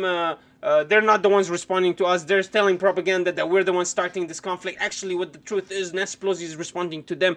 I mean, I don't know what she's responding to. She didn't say anything. We don't even know why the fuck she's going to Taiwan. But anyways, she's responding to them. Doesn't matter. You could see... Next question, please, Marshall. Little baby eyes, baby face. Why the Biden administration is concerned. They're going to turn it into propaganda. They're going to be like, see? The U.S. is escalating on us. And they could use that as an excuse to change the status quo on the ground. You know, if they do a flyover of Taiwan... Talk about missing the fucking point. What? This guy, true projection. That was a good projection moment. Proper, just for one example. Or if they close off the strait, you know, for a more drastic example, that'll be something that'll be probably irreversible in terms of its impact. And I get it, you know what I mean? Like we don't want to hand them those easy wins. And if we're going to have a crisis with Beijing over Taiwan, we'd like it to be on our terms. And we'd like it to be when we're ready, not necessarily when Nancy Pelosi happens to have a congressional recess, you know? And so there's a chess game going on here, okay, between the Biden administration and No, there really isn't a chess game because the Biden administration has no power over what Pelosi does. What chess game? Usually a chess game has one master. You know, your pieces, they're all black pieces, are one guy controls them all. That's the case in China, but that's not the case in America. That's not the case in America. You just mentioned that Biden doesn't want this to happen, and still Pelosi's pressuring because he has no authority over her. What kind of chess game are they playing where this piece is playing by itself and this piece does its own thing and then this? You know what? I think Pelosi is actually doing this out of her own profit. And I've seen Haz talk about this a little bit, but now that makes so much fucking sense. Because if it was for US imperialism only, it would be the Biden, no matter what Xi Jinping says, he's behind it. But because maybe it has a little bit to do with her personal self-gain, that's why Biden was like, hey, can you not do this right now? There's a small issue. Because you guys have to understand, the CHIP Act just got passed. So if you start the war in Taiwan, all semiconductor manufacturing stops. That means all the chip manufacturing in the U.S. will be improved, and they already funded that improvement. So they just have to create sales, and for the U.S. semiconductor market to fucking even be a contender around the Taiwanese and Chinese semiconductor market in price and in production, I think they're gonna start this war. That could be a possibility. I saw Haz talking about that, so that made some sense. Why else would Biden be against this? If it's U.S. imperialism, everyone is on board, right? But maybe this has a little bit to do with personal self-gain from Pelosi herself too. the CCP, and Nancy Pelosi just sat down and made a move for us. And the Biden people are like, wait a second, we didn't ask you to do that. We don't like the move that you made. And she's like, tough shit. So, you know, my instinct, and I think a lot of people, especially in Congress's instinct, is to be like, you know, screw you, CCP. We're going to go to Taiwan and that's it. Screw you, CCP. That's my instinct. Didn't I tell you that fucking U.S. imperialism runs in his blood? Didn't I fucking tell you that? Didn't I tell you he has U.S. imperialist instincts? Didn't I fucking tell you that? Didn't I fucking see it? It's clear as day. It's clear as day. His U.S. imperialism is shining. It's shining. I could see it. You know, when the senses, when his U.S. imperialism senses, there's a voice that shows. I can see it. I can see his head like expanding and coming right back like Spider-Man's senses. Very similar, the same way as Spider-Man, how he senses things. That's exactly how the U.S. imperialism senses works. And on balance, I think the funny thing is now, because of what Biden did, because he made it so public, now she pretty much has to go. Now she can't back down. Now, U.S. exceptionalism. U.S. exceptionalism on the breaking points. These guys are your lefty channel. These guys are anti-imperialism, What are they anti? Are they anti-right wing? That's it? They love U.S. imperialism. They love U.S. intervention. They're 100% with all these wars. They hate Putin. Well, who the fuck watches Breaking Points for their lefty news channel? How the fuck do they have almost 1 million subscribers? it would be a huge signal to Beijing that their bullying works. And then we'd just be living in a world full of bullying. So really, the soup that the Biden administration is in is of their own recipe. So the way to think about this then is that if the bullying worked, you could see this extend into more consequential areas long term, in the sense that it could start with Nancy Pelosi, Speaker of the House, can't visit. That's a red line for us. But then it could transit. What would be like higher stakes versions of the Chinese learning? Wait, we could actually escalate rhetorically and cause backdowns to happen. Right. Well, it's not a long-term issue. It's a now issue. Sorry. I had no idea what the hell he said. Visit. That's a red line for us. But then it could transit. What would be like higher stakes versions of the Chinese learning? Wait, we could actually escalate rhetorically and cause backdowns to happen. Right. Well, it's not. So here he's saying, what's the consequences if we back down from this? Do you think China will actually have a bigger head? Not a long-term issue. It's a now issue, and it's happening on all elements of our engagement with China on all fronts. Okay. Yo, Les Bones, that's actually fucking insane, dude. Brent, come look at this.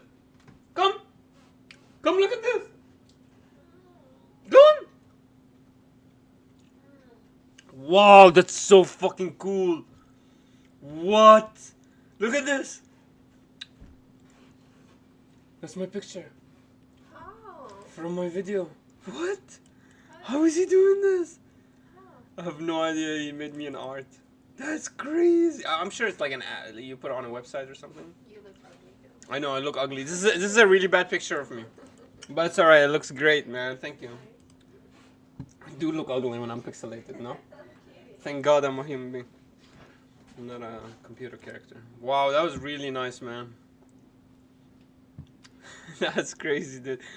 Oh yeah, you guys have seen the other. Let me show you guys. Bro, we gotta show this off. This is amazing. No. Okay, here we'll do it. You guys see this? Brenda's laughing behind me. That's why I'm laughing. Watch this. God damn it, man! Why is it not looking good? Oh, I can't. Okay, let me hide. So it says here, Almanar report. Wake up, you stupid motherfuckers. The squad ain't gonna do shit for you. Stop acting like bitches. Humanist report. Little bitch doggo. AOC did nails and got arrested. Why no change? I guess we gotta vote harder in November. This is amazing, dude. This guy's a fucking legend. I swear to God. Les Moon's is a legend. Wallah, legend. Legendary. You guys better join the Discord. It's so much fun over there. Pelosi just look, guys. Look what Pelosi just brought. I told you, the Muffin Man. She brought him a muffin. This is our stuff. She got him a muffin. No wonder this guy loves Pelosi. She got him a muffin to the Muffin Man. No wonder he loves U.S. imperialism. Alright. Let's continue, man. This fucking video is gonna give me cancer. And when the NBA gets punished for the tweet of a manager who says stand with Hong Kong, that's the example. Because now they're saying Americans can't tweet what they want, or we're going to punish your corporations. When we punish forced labor from them using Uyghurs in Xinjiang to pick cotton, and they threaten Nike, okay? And they do the same thing when they threaten universities with. Isn't it amazing that the United States of America, I don't know how, but for some reason they feel like they have, United States of America has the ability to talk about workers' rights and abuses of other countries when people here cannot eat without a job. We have no social net. If you don't have a job, you're in the street, yet they're going to talk shit about that guy when on average Americans work 50 hours a week. On average, just to survive in this economy right now in 2022. I bet you the average is 50 hours a week. I mean, if not, you're not surviving, you're barely working. I mean, you can't eat. How can you eat with the same wages and no overtime? Isn't it amazing that US, I don't know how, but the US is still able to talk shit about other countries' workers' rights and abuses when they destroy their workers here. They just absolutely destroy them. We have no protection for our workers. You don't get any sick leave, barely a week of sick leave a year. Are you fucking kidding me? A week of vacation a year? So you're telling me I work 261 days of the year. You're gonna give me 12 days off our holiday, and then 1 week vacation from 240 40 days or something like that, 250 days. You're gonna give me fucking 1 week vacation? That and no, but for some reason the US is still able to talk shit about other countries' human rights. This is absolutely incredible, absolutely amazing. I mean, this is a moment I need to keep with me forever. If somebody can clip this moment for me, I cannot believe this guy just did that, because I am so disgusted by my job and by my and my rights, and how my wife, if she gets pregnant, she has to go back to the work, or she has to get fired because she cannot get maternity leave. I'm absolutely disgusted by that. But no, China's worse because they have Uyghurs in their factories. How many Mexicans have you seen in hot factories that AC-less, has no AC, no air conditioner. How many Mexicans, how many black people have you seen in those situations? You don't think our country, the U.S. put all the white people and all the smart folks up on a different pedestal than the rest of their minority class? I mean, honestly, I'm a CNC machinist. I know who the fuck is sitting next to me and standing next to me. They're not all of them white. All the white people are in the offices. So it's the same thing. All the black people are Mexicans. They get the worst jobs here too. It's the same thing as the Uyghurs and the whoever the fuck. I don't know who else he used. But what the fuck is the same fucking thing? I mean, it's just so disgusting to see it, man. Because they actually believe they're better than China when they're not better than China in anything. Their funding and when they threaten Wall Street with their investments. And, you know, that's how you have to think about the CCP. It's a huge extortion ring, basically. It's like they go around to every company and country and they say, oh, nice country you got there. It'd be a shame if something happened to it. Okay. And, you know, this Taiwan. Okay, we're done with this guy. I'm absolutely done with this guy. I can't watch him anymore. Wow, no wonder. I'm going to show you guys this. This is how I found out about this. This is how I found out about this. Fucking okay, I didn't do it, but it was revolutionary blackout. Man, he started tweeting about it. I couldn't believe it. I had to watch the video. Look at that. Breaking Points is live, blaming China for escalating war with the US. The rationale is China is increasing their military, meanwhile the US has 800 military bases. They also claim Pelosi and the West do whatever they want. Breaking Points is imperialist media. Thank you. Thank you. Thank you. Clear. Bro, this shit is unhinged. According to these imperialists, the US can punch over and over again, but as soon as China draws a red line, they are in the wrong. Unbelievable. They even admit the West is demonizing China because of their rise, but China is supposed to accept that. Their guest, with no pushback by babyface Mitchell, is advocating that Nancy Pelosi must go to Taiwan or the West looks weak. Yeah, we actually saw that happening in front of us. This is unbelievable. These people are psychopaths. They are currently criticizing Biden for undermining Nancy Pelosi and her Taiwan trip. I don't know what JFC means. Can somebody tell me what JFC means? Just for concern? Just for your concern? These people are a danger to the world. Reminder that Cigar is literally a neocon who was propped up and financed by weapon defense contractors and neocon think tanks. This is who people are getting news from, and they think Breaking Points is anti-establishment. Can you believe that? He keeps going. Wow, now Pelosi pretty much has to go. Now she can't go back down. Now it would be a huge signal to Beijing that their bullying works and we'd just be living in a world full of bullying. A real quote from the guest they had that got zero pushback. I know, it's incredible. I can't believe they put that on their show. It's kind of tough to watch. Thank you guys so much for retweeting and liking my tweet. Thank you, thank you. Oh, such good people. Mikadafi following? Nice. I'll follow. Based. All right. Yeah. So it's fucking amazing. So that's how I actually found out about this segment. Jesus effing Christ. Oh no. Are you serious? Yikes. Jesus effing Christ. Wow. Yeah, that makes sense. Yeah, that makes sense. That makes sense. That makes sense. The guy is absolutely unbelievable. Like, he cannot believe that this is happening on Breaking Points. All right, team. What's up, team? How's everybody? Looks like today was a smaller stream than usual. I'll keep this Alex Jones story and Glenn Greenwald, their interview. We'll react to it tomorrow.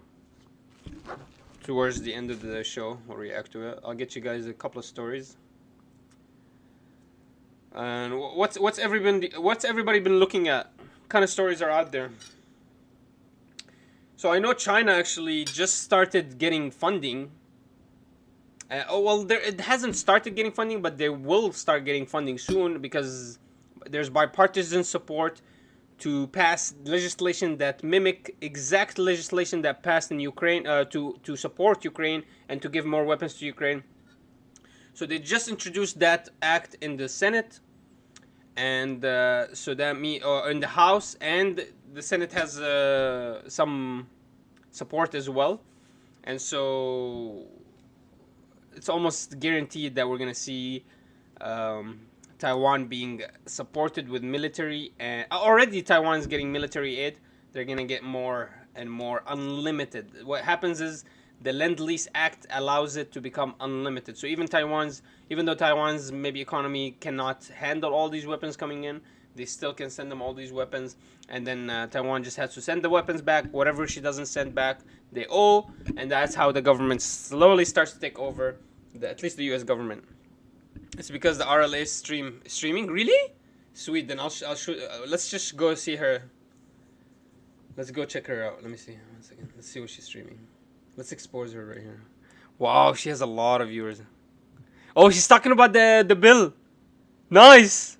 Nice. She's talking about the bill. Let's check it out. Hey.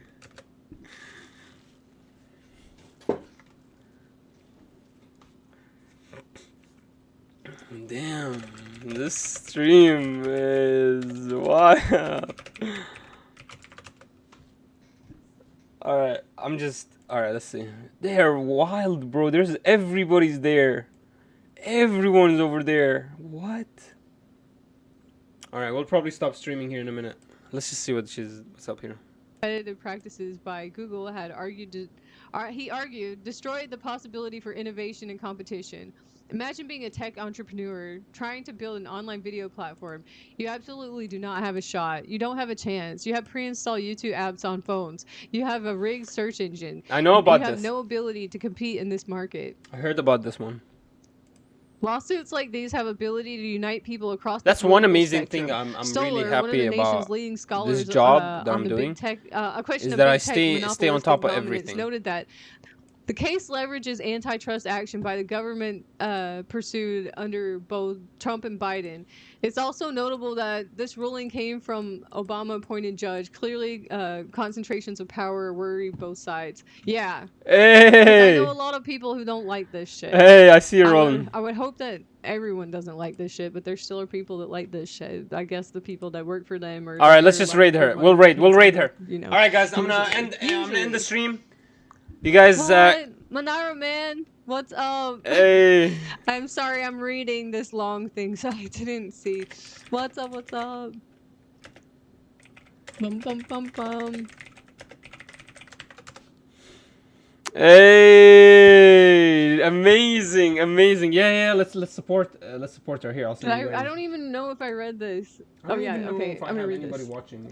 When I'm reading something long, I always lose my place. But I'm still so sorry. I'm anyways. just gonna finish reading this. Regardless of whether one is an avid admirer of the modern iteration of capitalism, there's nothing to cheer when a tiny group of corporate behemoths can corner a market and prevent competition. A tiny group of corporate behemoths particularly true when, as is obviously the big case for big tech, the market in question is now a primary means by which Americans gather information, politically organize, receive, and disseminate news. Stay 1 second, Malik. The most Habibi, I'll see you tomorrow. Political controversies. Stay 1 second, but when I raid, at least it'll tell her raided 2 or 1. I have literally nobody. Yeah, just 1 second. Here, I'm gonna raid radical. Fuck, what's her name? Radical leftist agenda. God damn, that was so hard. Okay, we're raiding. All right, just hang out for a minute, guys. At least it'll tell her that one viewer was raided. You know, that would be nice. Thank you. Wallah malik khara. Thank you. Wallah wahsh. Yalla habibi. Thank you. We'll see you soon. Bye. Of their own workforce. These dangers are not abstract. Perhaps they were most vividly seen in January 2021. Hey, Manara man, thank you for raiding. Sorry, I guess I made a mistake. Hey, Steph, thank you for gifting to True. Thank you. What? I am Manara's gift. That's so cool. Okay, sorry. What was I reading? I'm trying to finish reading. The dangers are not abstract. Perhaps they were most vividly seen in January 2021 when Parler, designed as a free That's speech amazing, alternative to guys. I'm so Facebook and happy to Twitter, see became the her most pushing. downloaded app in the country. Fueled by anger over the Alright, pre-election if you don't know, censorship of I'm the gonna New York send you right Post now. Make a reporting Duffy, on Joe go here. Biden's activities in Ukraine and China, as well as the banishment of end the President stream. Trump by a consortium of big tech firms. As Les soon as Bos just Parler gifted rose me to a the top sub! spot, Let's Democratic go! politicians such as Rep. Alexandria Ocasio-Cortez God. and censorship activist groups such as Sleeping Giants demanded that Google and Apple immediately remove Parler from their app stores, preventing any further downloading. That's Other great. Democratic lawmakers then demanded that Amazon Web Services, the dominant hosting company that Let's had do it. enabled Parler's website, terminate its agreement with Parler. Within 48 hours, all three Silicon Valley monopolies comply with these demands. Parler instantly went from the most popular app in the country, thanks to the free speech principles it upheld, to utterly crippled awesome. and, All right. if not destroyed. I'm gonna end It the stream. attempted to come back, but never really